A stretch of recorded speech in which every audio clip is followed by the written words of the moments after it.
વીતેલા ખરાબ સમયને વારંવાર યાદ કરવો. મનુષ્યની સૌથી મોટી કમજોરી યાદશક્તિ છે, જે મનુષ્યને વીતેલા ખરાબ સમયને યાદ રાખવા મજબૂર કરે છે, અને એનાથી આપણો કોઈ ફાયદો નથી થતો. એનાથી માત્ર દુઃખ જ મળે છે. તમે ઘણા લોકોને જોયા હશે કે એમની ભૂતકાળની યાદો, જેવી કે પોતાના પ્રેમથી અલગ થવું, કોઈ વ્યક્તિ જે એમના માટે ખાસ હોય, એના મૃત્યુ બાદ હંમેશા એને યાદ કરો, અથવા અન્ય કોઈ પણ કારણોસર દુઃખી રહેતા હોય, ભૂતકાળની વાતોને યાદ કરીને પસ્તાવો કરે છે, જેનાથી જીવનમાં કંઈ નવું થઈ શકતું નથી. ઘણીવાર દુઃખી થવાના કારણથી વ્યક્તિ ડિપ્રેશનમાં પણ આવી જાય છે.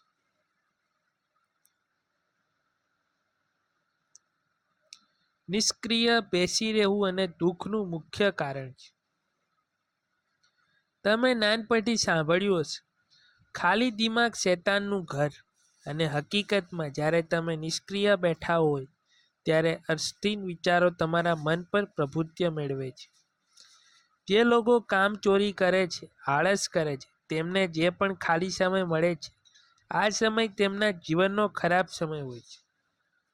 તેથી જો તમે કોઈ યોગ્ય કાર્યમાં વ્યસ્ત ન હો, તો તમને સૌથી મોટું નુકસાન એ થશે કે તમારા મનમાં ખોટા વિચારો આવશે, જે આખરે તમને દુઃખી કરશે. યોગ્ય લોકોની સંગતથી દૂર રહેવું. સંગતનો મતલબ માત્ર સારા લોકો જ નથી, પરંતુ દરેક વસ્તુ કે વ્યક્તિ જેના સાથે તમને સારું લાગે છે, એ તમારા માટે શ્રેષ્ઠ સંગત છે. જો તમે એવા લોકો સાથે રહો છો જેઓ એકબીજાની નિંદા કરે છે, જીવનમાં પ્રગતિ કરનારા, સારા કામ કરનારા વ્યક્તિની મસ્કરી કરે છે, તો આવી કોઈ પણ વ્યક્તિને, ભલે પછી તે તમારા પરિવારની હોય કે સંબંધી કે પછી મિત્ર હોય, આવા લોકોથી દૂર રહો. અને જો તમને કોઈ સારો મિત્ર ન મળે, તો પુસ્તકોથી સંગત કરો. ગૌતમ બુદ્ધ, વિવેકાનંદની પુસ્તકો વાંચે, ગીતા વાંચો, પછી તમારે સુખી થવા માટે કોઈ મનુષ્યની જરૂર નહીં પડે. અપેક્ષાઓ રાખવી એ પણ દુઃખનું મૂળ કારણ છે. દરેક વ્યક્તિ બીજા પાસે નાની મોટી અપેક્ષાઓ તો રાખે જ, પછી તે ધન સ્વરૂપમાં હોય, પ્રેમ સ્વરૂપમાં હોય કે સન્માન સ્વરૂપમાં હોય, કે પછી નાના મોટા કાર્યો માટે પણ હોઈ શકે. પરંતુ ઘણીવાર એવું બને છે કે આપણે જે પણ કામ બીજા પાસેથી પૂર્ણ થવાની અપેક્ષા રાખીએ છીએ, તે આપણી અપેક્ષા મુજબ ન થાય, ત્યારે આપણને દુઃખ થાય છે. ભગવાન કૃષ્ણએ ગીતામાં કહ્યું છે કે અપેક્ષામાં તમારા દુઃખને મૂળ કારણ છે. માટે બીજા પર શક્ય તેટલી ઓછી અપેક્ષાઓ રાખો.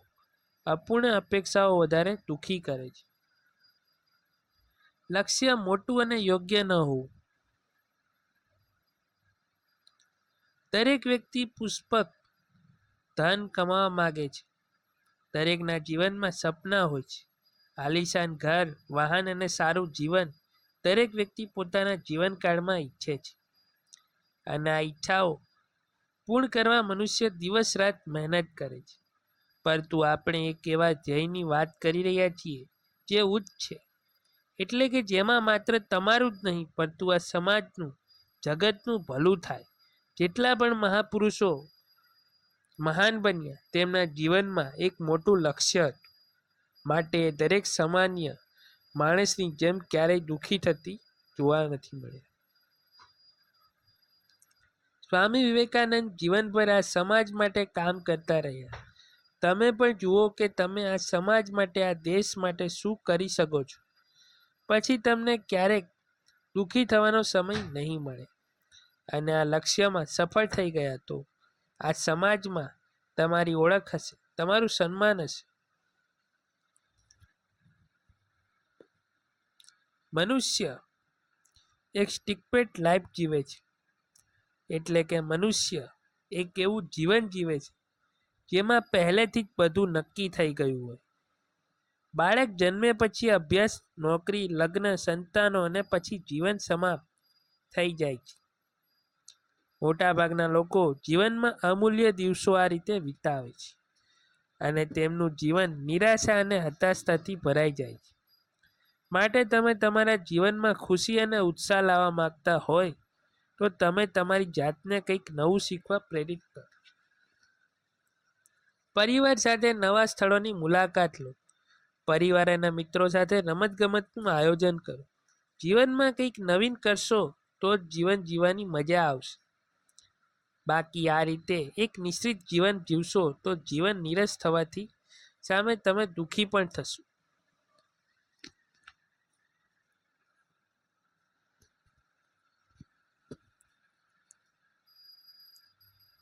નાનપણથી જ આપણે પરિવારમાં એવા સંસ્કાર આપવામાં આવે છે જેથી કરીને આપણે ભળી ગણીને આપણા પરિવાર કે આપણા ખાસ વ્યક્તિઓની અપેક્ષાઓ પૂર્ણ કરીને જીવીએ છીએ.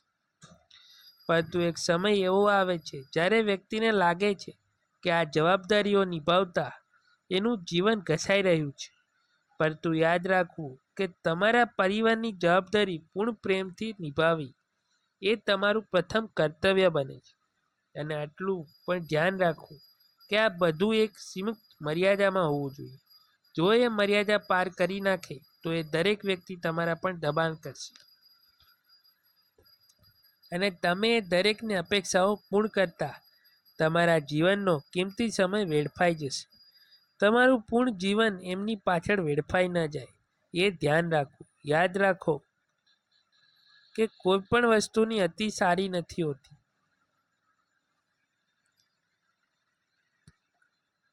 દુઃખી થવાના મુખ્ય કારણોમાં એક કારણ અન્યો પર નિર્ભર રહેવું પણ છે.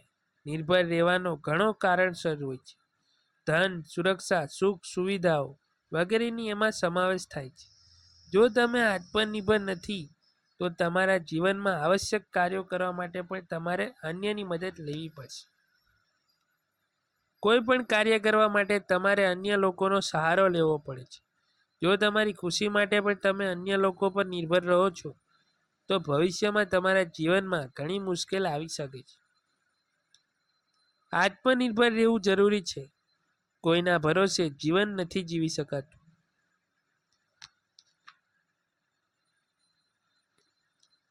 દરેક વ્યક્તિના મનમાં કોઈના કોઈ ખાસ ભ્રમ હોય છે અને તેઓ એ ભ્રમોને વાસ્તવિકતા સમજીને જીવન જીવે છે. એક સામાન્ય માણસ વિચારે છે કે લગ્ન કરીશ, સુખી સંસાર વસાવીશ, પરિવાર સાથે સુખેથી જીવન પસાર કરીશ. પરંતુ સમય કોઈનો સગો નથી હોતો. બધું આપણા વિચારો પ્રમાણે નથી થતું. એ બધા ભ્રમ હોય છે. જીવન એટલું સરળ હોતું જ નથી. ઘણા પરિવારમાં નાના મોટા ઝઘડાની પાછળ ગેરસમજ હોય છે. શાંતિથી વિચારવામાં આવે તો નાના મોટા ઝઘડાનું સમાધાન પણ શક્ય છે.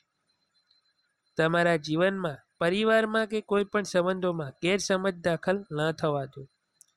એક નાની ગેરસમજ કોઈ પણ ઘરને વિખેરી નાખે છે.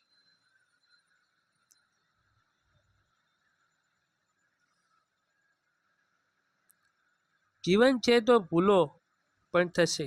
પરંતુ ઘણીવાર તમે જોશો કે લોકો તેમના ખોટા કાર્યો અથવા ભૂલો માટે અન્યને દોષી ઠેરવે છે.